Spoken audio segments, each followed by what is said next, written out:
कुछ इस तरह आपने अपने जीवन के उद्देश्य को जाना। आपके जीवन में आए इस पड़ाव पर, इस टर्निंग पॉइंट पर पहुंचकर आपने उस अद्भुत ज्ञान को प्राप्त कर लिया जिसे प्राप्त करना आमतौर पर इंसानों के लिए आसान नहीं होता। यह अद्भुत ज्ञान था, यह विजडम था, clarity. Before this turning point जितनी असमंजस में आप रहा करते थे ना, आफ्टर दिस टर्निंग पॉइंट उतनी ही क्लैरिटी आपके पास रहने लगी। पहले कभी को जितनी दुविधाओं में आप फंसे रहते थे ना, आपको किसी सिचुएशन से रिलेटेड, किसी मुद्दे से रिलेटेड कोई क्लैरिटी ही नहीं थी, हमेशा कंफ्यूजन की स्थिति बनी ही रहती थी। वहीं आपको न केवल सिचुएशन से रिलेटेड क्लैरिटी मिलने लगी, बल्कि आपके जीवन में आई किसी भी सिचुएशन का पास्ट, प्रेजेंट और फ्यूचर तक आप समझने लगे। ऐसा कहें कि आपको दिव्य ज्ञान की प्राप्ति हो गई। ऐसा कहना गलत नहीं होगा। दिव्य ज्ञान आप किसको कहेंगे? आसान शब्दों में समझा जाए तो ऐसा कुछ कि आपके साथ घट रही घटना के पीछे की स्थिति आपको क्रिस्टल क्लियर दिखाई देने लग पड़े। इस टर्निंग पॉइंट की वजह से आपकी लाइफ ने जो यू टर्न लिया ना, वह देखते ही बनता है। बिकॉज अब तक आपकी जिंदगी में उलझनों की कमी नहीं थी। आपकी जिंदगी उठक पटक करते हुए जिन उतार चढ़ावों को पार कर रही थी ना, वहां बैलेंस ले आना वाकई काबिले तारीफ है। और इस काम को बखूबी अंजाम दिया आपने, और आपके द्वारा काम कराया आपके इष्ट ने। देखिए हो क्या रहा था, आप यह तो समझ पा रहे थे, आपका विश्वास इस बात पर हमेशा से था कि जो कुछ होता है ईश्वर की इच्छा से ही होता है। बिना ईश्वर की इच्छा के कोई पत्ता भी नहीं हिल सकता। तो एक के बाद एक जब दुखों की एंट्री आपकी लाइफ में होने लगी ना, तो आपको समझ ही नहीं आ रहा था कि इन सब के पीछे ईश्वर की क्या इच्छा है, और इन सारी स्थितियों को आपकी लाइफ में एंटर करा के आपके प्रभु, आपके ईश्वर आपको क्या बताना चाहते हैं, और इतने दुख, इतने कष्ट, इतनी पीड़ा को भोगने के पीछे आपकी क्या भलाई छिपी है।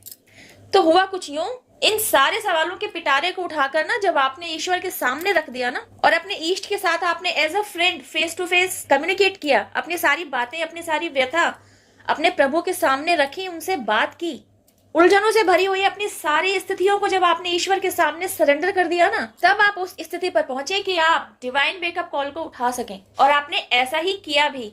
जब डिवाइन वेकअप कॉल को आपने उठाया ना, तो धीरे धीरे आपके तार खुद ब खुद यूनिवर्स के साथ जुड़ने लग पड़े।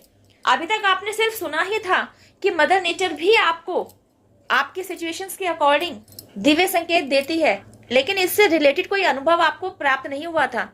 इस डिवाइन कॉल के बाद, क्योंकि तार आपके यूनिवर्स के साथ जुड़ चुके थे, मदर नेचर की तरफ से आपको दिव्य संकेत मिलने लग पड़े। आपको समझ में आने लगा कि अगर बटरफ्लाईज आपके इर्द गिर्द घूम रही हैं, जो सालों साल पहले कभी आपको दिखाई नहीं पड़ी थी, तो इसका मतलब है this is your transformation period. आपकी लाइफ में इस समय जो उथल पुथल मची हुई है ना, यह आपका अवेकनिंग पीरियड चल रहा है। आप उम्र के जिस भी पड़ाव में रहे हो, अब तक आपके जिन भी सवालों की पोटली आपने बांध रखी थी ना, आपको this is the divine time कि अब आपको एक एक करके आपके सारे सवालों के जवाब मिलते चले जाएंगे। इसी बात का एंजेलिक साइन आपको 1111 दिखाकर भी दिया जाता है। ड्यूरिंग दिस पीरियड जब आपकी लाइफ में यह टर्निंग पॉइंट आ रखा होता है ना, आप इस अवेकनिंग प्रोसेस से गो थ्रू हो रहे होते हैं, तब आपको 1111 नंबर बार बार दिखाई दे रहा होता है। सोते बैठते उठते जागते किसी न किसी वजह से आपकी आंखों के सामने से यह नंबर बार बार स्क्रॉल होता ही रहता है। कभी आपकी आंखों के आगे से ऐसी कोई कार निकल जाएगी जिसकी नंबर प्लेट पर नंबर होता है 1111। तो कभी एकाएक आपके हाथ में ऐसा कोई नोट आ जाएगा जिस पर नंबर अंकित होगा 001111। इन नंबर से रिलेटेड बातें भी आपने सुन ही रखी थी, लेकिन एंजेलिक नंबर्स एक्चुअली आपकी लाइफ में एक महत्वपूर्ण रोल प्ले कर रहे होते हैं। आपको वाकई दिव्य संकेत दिए जा रहे होते हैं। इससे रिलेटेड कोई अनुभव आपको प्राप्त नहीं हुआ था, लेकिन जब यह सब कुछ आपके साथ होने लग पड़ा ना, तब जाके आपको समझ में आया कि वाकई जब आपके तार यूनिवर्स के साथ जुड़ चुके होते हैं, तो किस तरह एंजेलिक साइंस आपको दिए जा रहे होते हैं, किस तरह एंजल नंबर्स के थ्रू आपसे रिलेटेड हर एक सिचुएशंस के आंसर्स आप तक टाइमली पहुंचाए जा रहे होते हैं। But you need to be very careful about it, क्योंकि डिवाइन वेकअप कॉल बचती तो आपके लिए ही है, लेकिन अगर आप उसे उठाएं ही ना, तो जब तक आप उसको उठा नहीं लेंगे तब तक वह आपके पीछे पड़ा रहेगा। और एक बार जब आपने उसको उठा लिया, तब आप आगे के डिवाइन प्रोसेस पर आगे की तरफ बढ़ चुके होते हैं। तो आगे की तरफ बढ़ना यानी क्या? आगे की तरफ बढ़ना यानी आपकी ग्रोथ, आपकी सक्सेस, आपकी अपनी लाइफ को अपलिफ्ट कराए जाने के प्रोसेस पीरियड की तरफ बढ़ना। For an example, before marriage आपसे रिलेटेड हर सिचुएशन जहां आप डायरेक्टली इन्वॉल्व रहे, तो वहां आपके द्वारा फैसले नहीं लिए जा रहे होते थे। आपके बिहाफ पर फैसले या तो आपके पिताजी ले रहे थे, या आपके बड़े भाई बहन द्वारा लिया जा रहा था। आपकी ही अपनी लाइफ, आपसे ही जुड़े मुद्दे, और आपका ही इन्वॉल्वमेंट जीरो। ये बात आपको खटक तो रही थी, लेकिन आप समझ नहीं पा रहे थे। आपको लगा कि शायद सोसाइटी का यही रूल है कि घर के बड़े ही आपके लिए फैसले लेते हैं, तो आपने इस बात को एज इट इज एक्सेप्ट कर लिया। लेकिन जब आपने देखा सेम सिचुएशंस जब आपके ही छोटे भाई बहनों के साथ घटित हुई, तो उन सिचुएशंस में निर्णय आपके घर के बड़ों ने नहीं लिया, बल्कि उन सिचुएशंस में निर्णय लेने वाले लोग वे खुद ही थे, मतलब आपके छोटे भाई बहन। क्यों? क्योंकि उनका कहना था वे सिचुएशंस क्योंकि उनसे जुड़ी हुई हैं, तो उन सिचुएशंस से रिलेटेड सारे फैसले उनके द्वारा ही लिए जाएंगे। और उनका यह कहना था कि आपके घर के बड़ों ने उनकी कही हुई बात को एडमिट भी किया, दे ऑल वर एग्रीड। तो यहाँ आकर आपका दिमाग ठनका कि आपके केस में तो ऐसा कुछ नहीं हुआ था। तो यह तो आपकी लाइफ से रिलेटेड सिर्फ एक स्थिति थी जिसने आपके दिमाग के बंद पड़े ताले को ट्रिगर किया। इससे रिलेटेड और ऐसी ही न जाने कितनी स्थितियां आपकी लाइफ में आई गई, जिन सिचुएशंस में आप डायरेक्टली इन्वॉल्व थे। You were not free to take any kind of decision of your own side.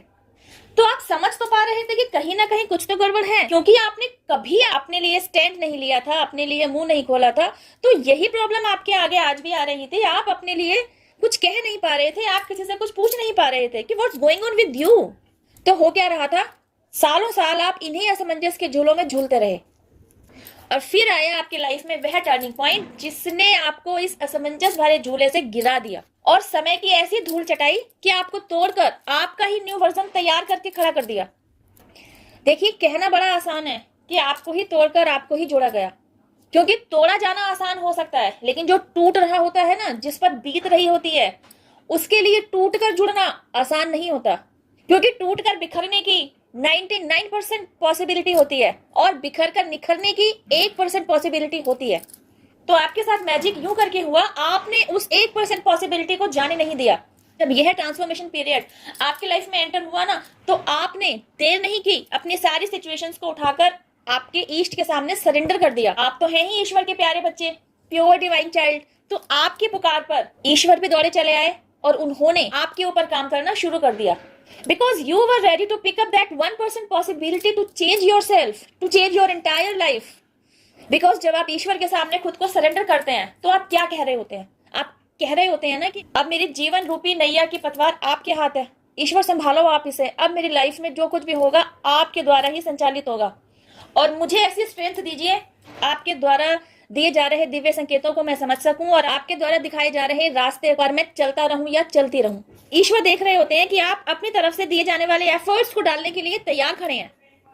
तो जिस तरह पहली चाबी मेहनत की और दूसरी चाबी किस्मत की होती है ना, और ये दोनों चाबियां जिसके मिल जाती हैं उसके जीवन में रंग भर जाते हैं, बस उसी तरह से ये मैजिक आपकी लाइफ में काम करता है।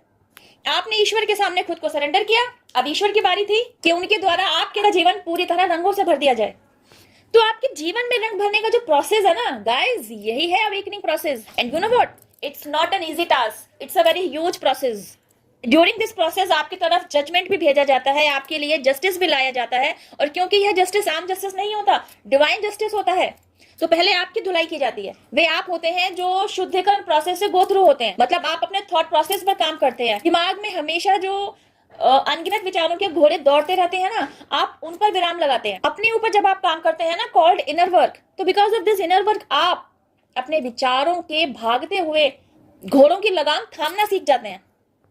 आपने अपने माइंड की प्रोग्रामिंग इस तरीके से कर ली होती है, कोई भी नेगेटिव थॉट छू नहीं सकता होता है, और पॉजिटिव थॉट्स की भरमार आपकी तरफ आ रही होती है।